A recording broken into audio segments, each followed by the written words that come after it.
যুবরাজ যুবরাজ যুবরাজ মামুন ভাই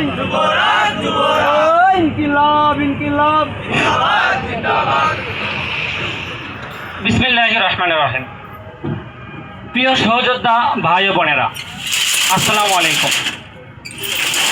আজ আমি আপনাদের সামনে দাঁড়িয়ে আছি কোনো পদমর্যাদার অহংকার নিয়ে নয়, আমি দাঁড়িয়ে আছি একটি দায়িত্বের ভার নিয়ে, যুব সমাজের স্বপ্ন, সংগ্রাম ও সম্ভাবনা প্রতিষ্ঠা করে।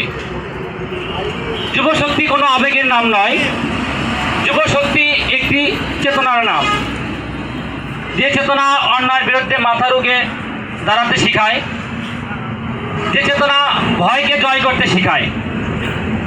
ইতিহাস বলে দেশ গঠনের প্রতিটি সংরক্ষণে পুরো কাঠামো ভেঙে পড়েছে, তখন নতুন কাঠামো গঠনের জন্য যুব সমাজ এগিয়ে এসেছে। আজও সে দায়ভার আমাদের কাঁধে।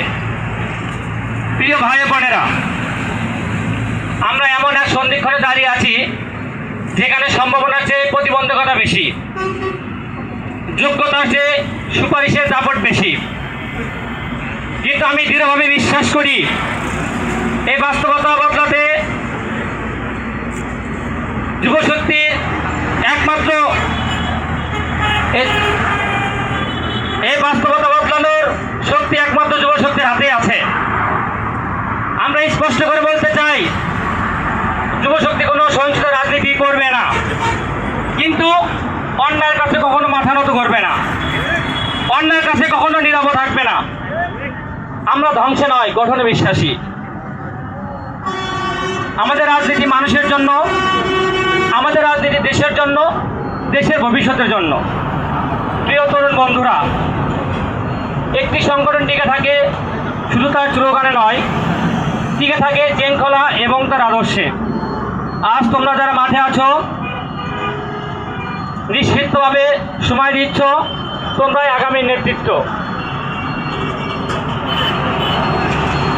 আমি চাই যুবশক্তির প্রত্যেকটি কর্মী হবে নৈতিকতায় দৃঢ়, আচরণে শালীন, সিদ্ধান্তে সাহসী।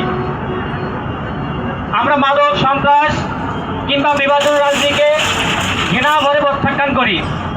আমরা চাই শিক্ষিত, দক্ষ ও মানবিক যুব সমাজ। আজ এই মঞ্চ থেকে আমি ঘোষণা দিতে চাই, যুবশক্তি আর শুধু প্রতিবাদের কণ্ঠস্বর নয়, যুবশক্তি হবে সমাধানের নেতৃত্ব। আমরা এমন এক বাংলাদেশ গড়তে চাই যেখানে তরুণদের পরিচয় হবে তার মেধায়, তার সততায়, তার দেশপ্রেমে। শেষ করতে চাই এই অঙ্গীকার দিয়ে, আমি মুখ্য সংগঠক হিসাবে একা নয়, আপনারাই আমার শক্তি, আপনারাই যুবশক্তি। চলুন একসাথে শপথ করি, অন্যায়ের সাথে আপোষ করব না, আদর্শ থেকে বিচ্যুত হব না, দেশ এবং দেশের স্বার্থে আজীবন কাজ করে যাব ইনশাআল্লাহ। ইনকিলাব জিন্দাবাদ, জাতীয় যুবশক্তি জিন্দাবাদ।